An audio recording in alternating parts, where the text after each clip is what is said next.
Something fundamental just shifted in California's business landscape, and most people haven't fully processed what it means yet.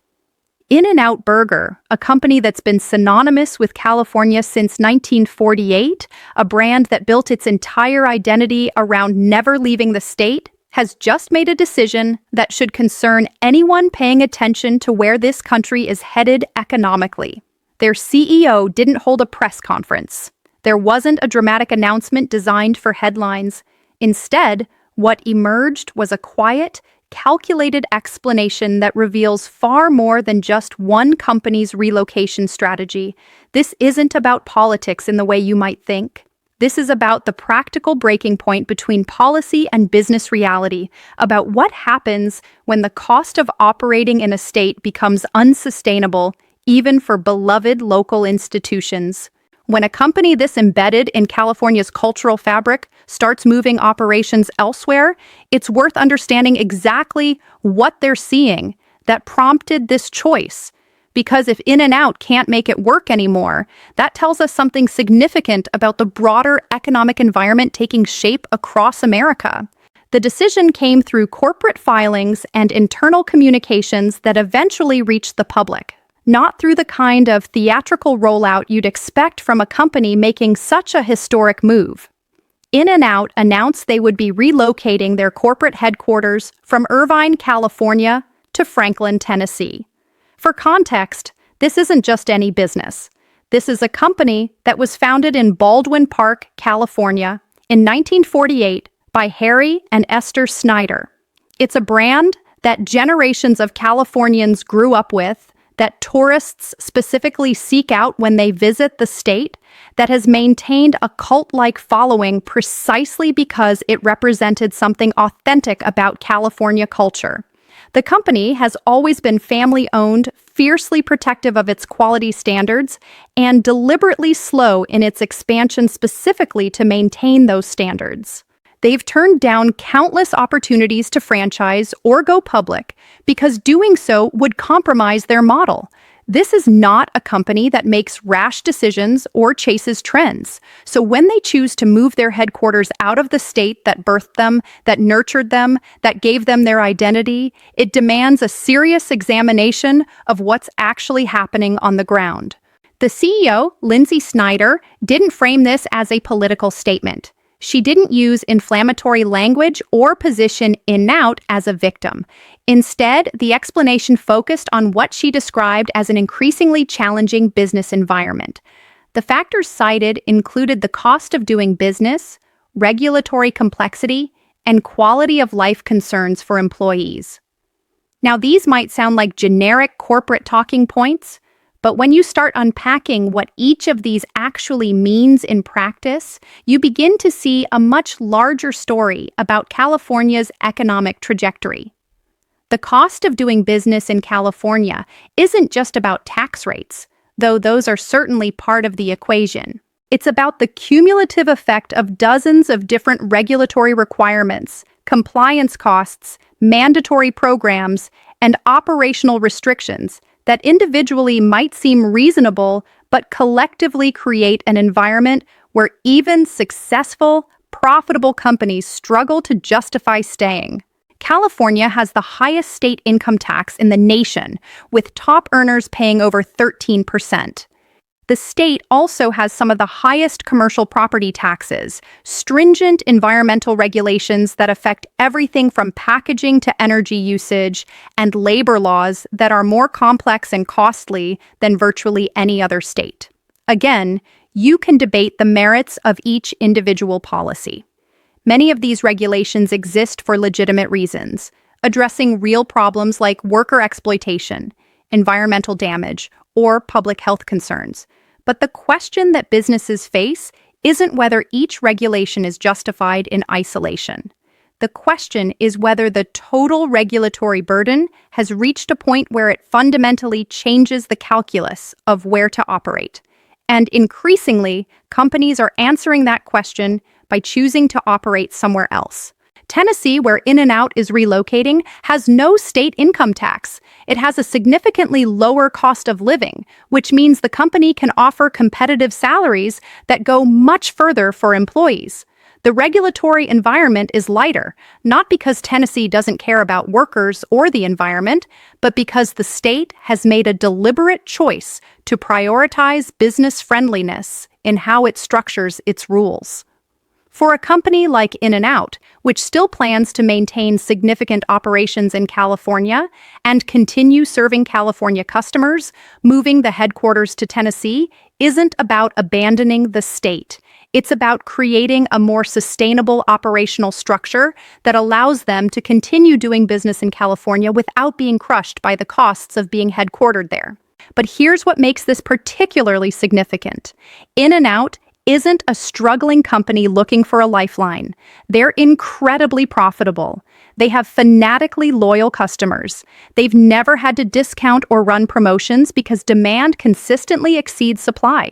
If any company should be able to absorb the costs of doing business in California, it's In-N-Out. And yet even they've reached the conclusion that it no longer makes sense to keep their headquarters in the state. That should be a wake-up call, because it suggests that the issue isn't about individual company circumstances. It's about systemic factors that are affecting businesses across the board, regardless of their success or market position. This isn't happening in a vacuum. Over the past several years, California has seen a steady exodus of major corporations moving headquarters or significant operations out of state. Tesla moved to Texas, Oracle moved to Texas, Hewlett-Packard Enterprise moved to Texas, Charles Schwab moved to Texas, CBRE Group moved to Texas. This isn't a coincidence, and it's not just about taxes. Texas has become a magnet for corporate relocations because it offers a combination of no state income tax, lighter regulations, lower costs, and a business-friendly political environment that actively courts companies. But it's not just Texas. Companies are also moving to Nevada, Arizona, Florida, Tennessee, and other states that have positioned themselves as alternatives to California's model. The pattern is clear enough that it started to show up in population data. For the first time in its history, California experienced net negative population growth in recent years. More people are leaving California than are moving to the state. Some of that is retirees leaving for tax reasons. Some of it is middle-class families who can no longer afford housing. Some of it is young professionals who realize they can have a much higher quality of life in other states with lower costs. And increasingly, some of it is businesses and the employees who work for them relocating because the economics simply make more sense elsewhere. The housing crisis in California is a huge part of this equation. The median home price in California is well over $700,000. In many desirable areas, it's over $1 million. For context, the median home price in Tennessee is around $300,000. That means an employee earning the same salary can afford dramatically more house in a better neighborhood with better schools and still have money left over for savings and quality of life. For companies trying to attract and retain talent, that disparity matters enormously. You can pay higher salaries to compensate, but at some point, the math stops working. And that's before you factor in that those higher salaries are also taxed at higher rates in California, meaning employees take home less even when they're paid more. The regulatory complexity deserves its own examination because it's something that people outside the business world often don't fully appreciate. California doesn't just have more regulations than other states. It has regulations that are more complex, more frequently updated, and more aggressively enforced. A business operating in California needs to comply with federal regulations, state regulations, county regulations, and city regulations, all of which can be different and sometimes contradictory. They need to track constantly changing rules around issues like paid sick leave, family leave, meal breaks, rest breaks, scheduling requirements, and dozens of other employment matters. They need environmental compliance specialists to navigate rules around emissions, waste disposal, water usage, and packaging. They need to understand complex tax structures that vary by location and business type. For a large corporation with dedicated compliance departments, this is manageable, though still costly. For small and medium-sized businesses, it can be absolutely overwhelming. What's particularly challenging is that many of these regulations come with significant penalties for non-compliance, and California is aggressive about enforcement. The state has a mechanism that allows private citizens to sue businesses for regulatory violations, which has created an entire industry of plaintiffs' lawyers who systematically target businesses for technical violations. A business can be fully compliant with the spirit of the law and still get hit with lawsuits over paperwork technicalities, and defending against those lawsuits costs time, money, and energy, even when the business ultimately prevails. This creates an environment where businesses are constantly looking over their shoulder, where the focus shifts from growth and innovation to risk management and compliance. Now, supporters of California's regulatory approach would argue that these rules exist for good reasons. They'd point out that California has led the nation on environmental protection, worker rights, and consumer safety. They'd argue that businesses complaining about regulations are really just objecting to being held accountable for their impact on workers, communities, and the environment, and there's truth in that perspective. Some businesses do push back against regulations that are genuinely necessary and beneficial. The challenge is finding the right balance between protecting legitimate interests and creating an environment where businesses can still thrive. And increasingly, the evidence suggests that California has pushed too far in one direction, creating a situation where even well-intentioned, responsible businesses are struggling. The political environment in California has also become a factor. The state is heavily Democratic, and the Democratic Party in California has moved significantly to the left on many issues. That's the result of democratic processes, and the voters have the right to choose their representatives and policies. But it also means that business concerns often take a back seat to other priorities.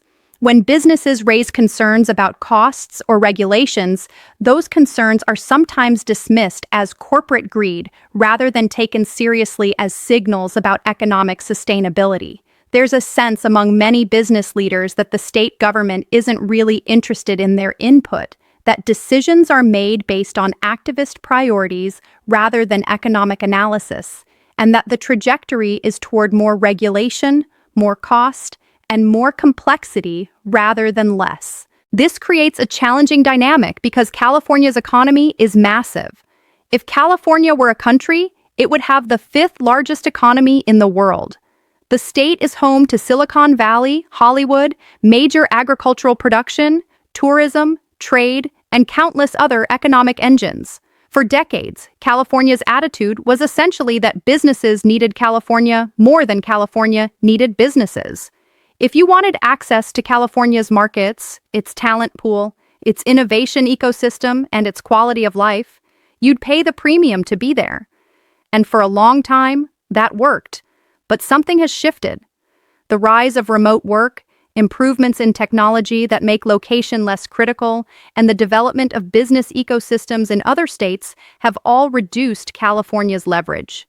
Companies are discovering they can access talent remotely, can build operations in other locations, and can serve California customers without being based in California.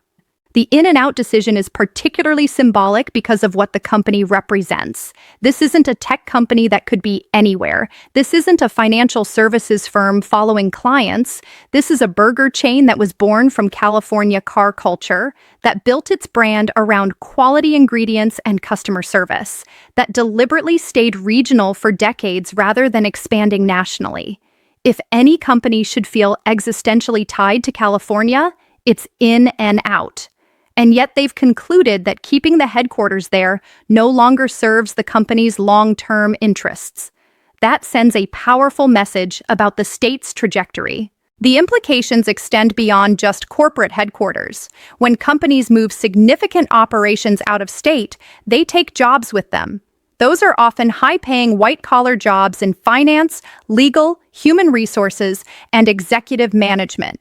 The employees who hold those jobs pay income taxes, property taxes, and sales taxes. They buy houses, shop at local businesses, send kids to schools, and contribute to their communities. When they leave, that revenue leaves too.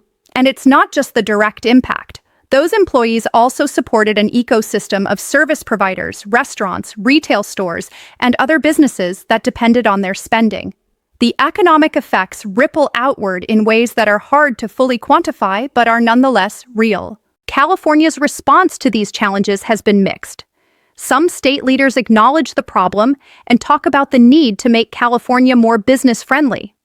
Others dismiss the concerns, arguing that California's economy remains strong and that the state should focus on its values rather than chasing businesses. Governor Gavin Newsom has at times acknowledged that California has a competitiveness problem, but the state continues to pass regulations that business groups argue make the problem worse. There's a fundamental tension between California's progressive policy priorities and its economic sustainability, and that tension doesn't appear close to being resolved. What makes this particularly concerning is that the tax base California is losing tends to be the most productive and highest-earning segment. When wealthy individuals and profitable companies leave, they take disproportionate tax revenue with them. California has a highly progressive tax system, which means the top earners pay a very large share of total taxes. When those earners leave, it creates budget pressure that the state then tries to address by raising taxes further, which creates even more incentive for high earners to leave. It's a vicious cycle that's difficult to break once it starts.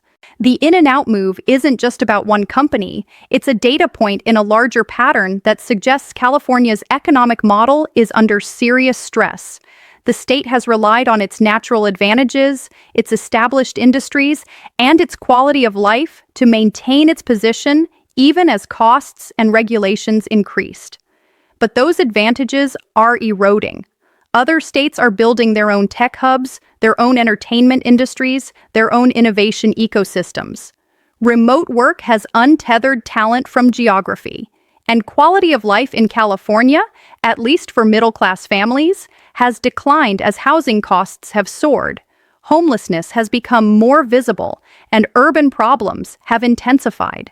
The question facing California is whether state leadership will recognize these trends as warning signs requiring policy changes, or whether they'll continue on the current path, believing that California's advantages are permanent and that businesses have nowhere else to go.